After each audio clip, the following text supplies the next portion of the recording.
Let's see, this is how we do it. This is how we do it. Something, something that got much flavor. This is how we do it. Welcome, everybody. This is the Disneyland Man, and I assume you are Disneyland fans. It's been a couple weeks. It's been a crazy couple weeks. Well, maybe not for you guys. I don't know. For me, lockdowns, masks, more COVID stuff.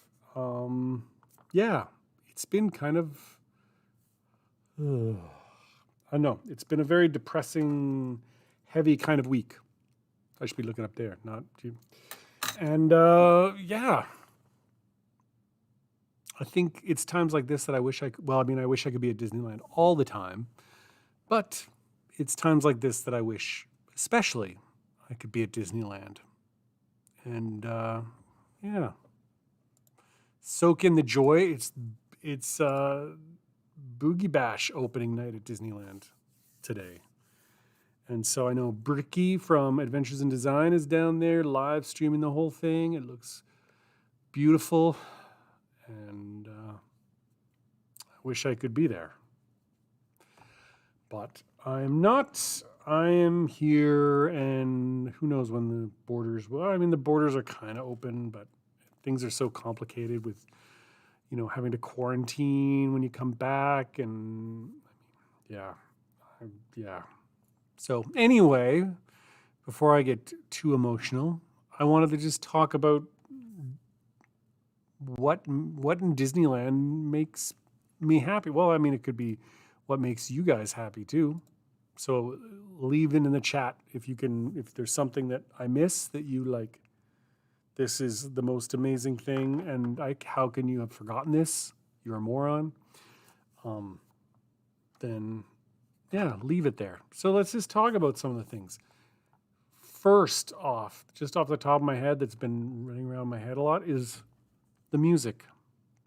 The park esplanade music, or the music that they pump in at each of the areas of the park. I mean, this is kind of a short notice thing, and I tried to get a window up so I could play a little bit. I think I have. Let me just see. Maybe you guys can hear me or hear it. Main Street background, or did I? Background music.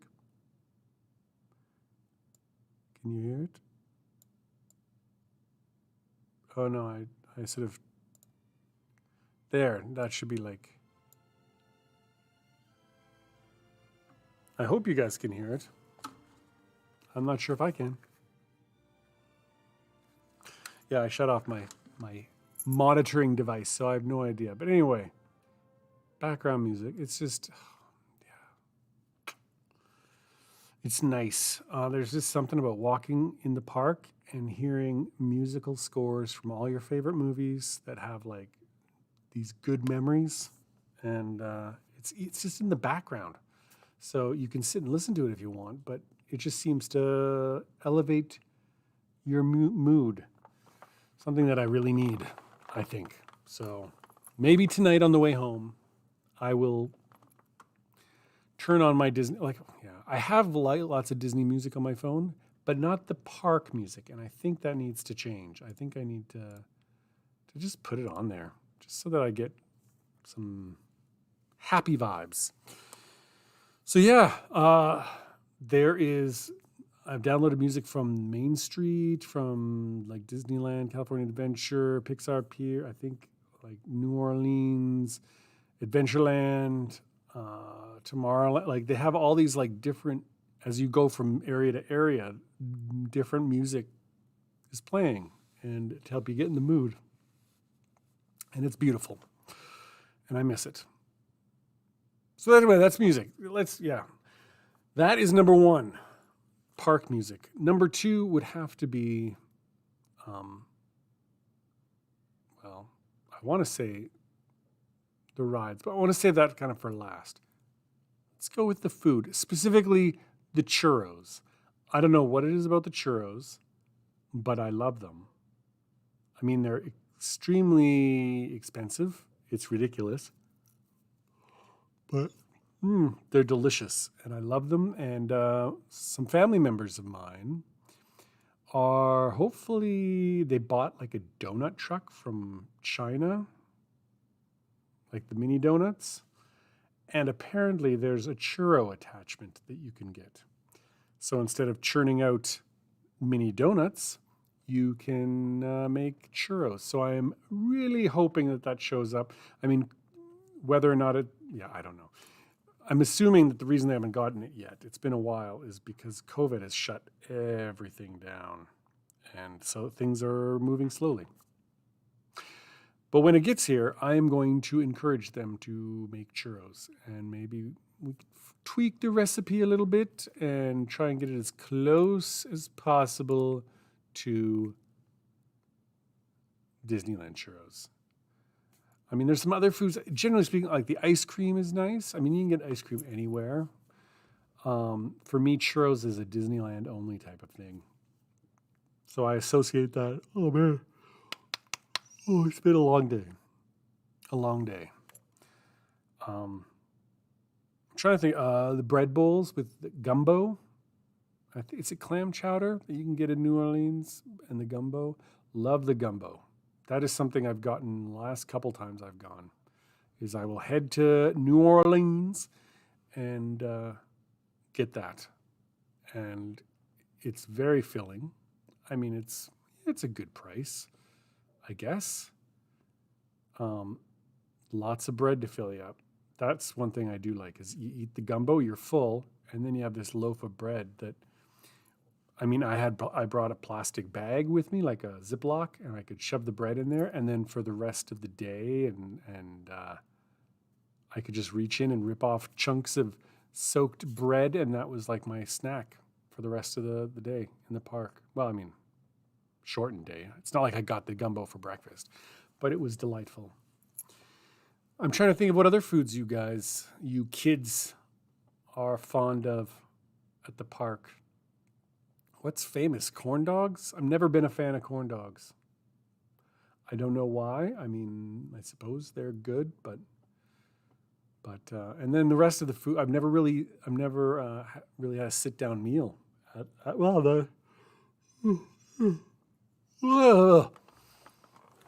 Never had. I've only had a couple sit down meals, and the meals that they don't really stick out like those particular meals. It's like the walk around food, like grab a bowl from the window and go find a place, which I guess would bring me to number 3 things that I enjoy at Disneyland, and that's people watching. Sitting down at just on a ledge or a chair somewhere and just watching all the people walk by. It is pretty nice. I don't know, I don't know what it is about people watching, like trying to guess where they're from or what's their story. I mean, some of them are obvious, like they've got wedding anniversary kind of stuff. So this is like a honeymoon. They're a younger couple, or maybe a big group of people walk by. They've all got, same shirt. So it's probably a family reunion of some sort, family vacation, and there's like 20 of them. That stuff is pretty obvious. That's the other people. Are they just coming in after work? Have they come from far away? Is that couple, are they like brother and sister, or are they like maybe on a date and they're just really awkward around each other, and then they kiss, and I really hope that they're dating and not brother and sister. People watching is,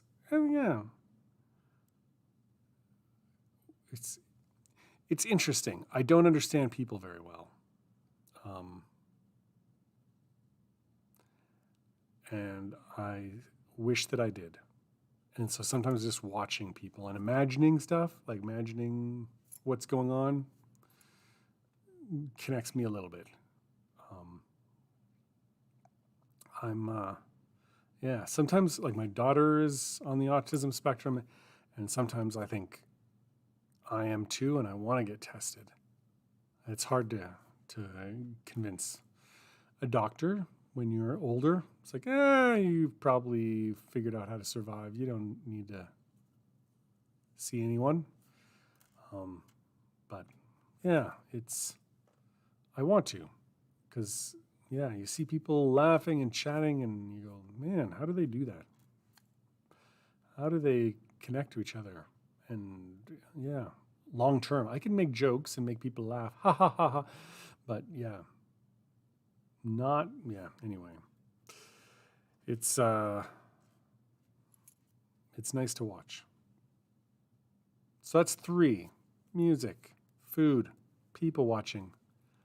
I just the cues, even though like that's weird to say, that because most times lining up is the suckiest part of going to an amusement park is the lines, but Disneyland does such a great job of making the cues part of the story. So I think like Indiana Jones and the Temple of the Forbidden Eye, probably one of my classic examples of that is that there's so much that you can look at and interact with as you're going through. You know, you go into the temple, you can touch this, there's spikes, you can pull on a rope, you can do this, then you come into another area and they have the sort of safety video playing, and then you move on and you go down into so the whole queue is, yeah, and of course you've got the alphabet, which I still need to get that little card, the little translator card. The code decoder, whatever, the decoder card. That's what I need to get. And I don't have it yet. One day, maybe they'll be handing them out at the park, because I hear that they do that sometimes. So that is my hope, that I can add that to my collection. We'll see. I'm trying to think of other rides that do a good job in Disneyland at the queue. I haven't the Millennium Falcon, Smuggler's Run, it's not too bad. I haven't been to Rise of the Resistance, so I don't know how that does. Peter Pan, like the older rides, their queues are not great. But I think the newer rides, and I mean rides like the Haunted Mansion, which is one of the older rides as well, that queue is awesome. I mean, once you get into the mansion, I mean, but even still outside, you're in the graveyard, you're in the lawn. There's lots to look at and interact with. Well, maybe not interact with, but you know what I'm saying. You don't, and if you're with your friends, you're chatting and laughing, and the queue just becomes a place where you rest from your previous ride or previous experience, and now you're kind of chatting about that as you're moving through, and then you get on the ride. And you go through, and then you get off, and you get in the next line, and that's when you talk about, the Haunted Mansion. Yeah, that was awesome. Did you guys see that? Did you remember that? And hey, I heard this. Yeah, so the queues are kind of nice. I enjoy that very much. I shouldn't say very much. I enjoy it a lot. It makes me happy to be with like family during the vacations that I've taken, and being able to chat and yeah, just sort of take it easy for a bit while you're waiting. And of course, the last one is fairly obvious. I mean, it's the rides themselves. And the fact that Disney does a really good job of making it about a story. So it's not, just hopping on this off the rack kind of ride that Disneyland bought, but there is a story to it. And so the ride is just, I'm looking forward to, Splash Mountain, Pirates of the Caribbean, all of those ones are awesome. You could probably go to those on a lot of other amusement parks, those kind of like shaky rides like Indiana Jones or a log ride. We have one up here at Callaway Park. Sure, it's not like as high as Splash Mountain, but the mechanics are pretty much the same. But it's just open.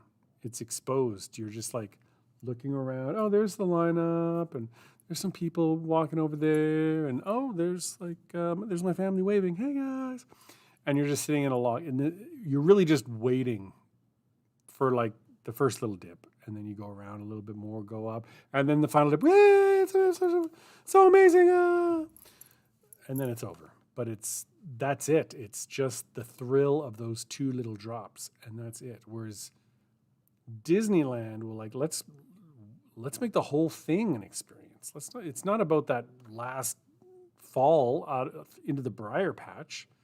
Let's make that part of the story where, if you guys read the story and they try to capture him and they capture Briar Rabbit, he's like, no, don't throw me in the briar patch. Of course, it's reverse psychology. That's where he lives. That's where he wants to be thrown. So when you fall, you're actually getting kind of into the briar patch with Briar Rabbit. And that's the end of the story. And that's the end of the ride-ish, sort of. It'll be interesting to see what they do with the Princess and the Frog when they change the interior. I think it'll be good. When I think about with the bayou and I think they can do it. I mean, they've got to introduce. How are they going to do it? I mean, when I think about, they're just trying to get human again, but there's no real like, okay, this is my thought.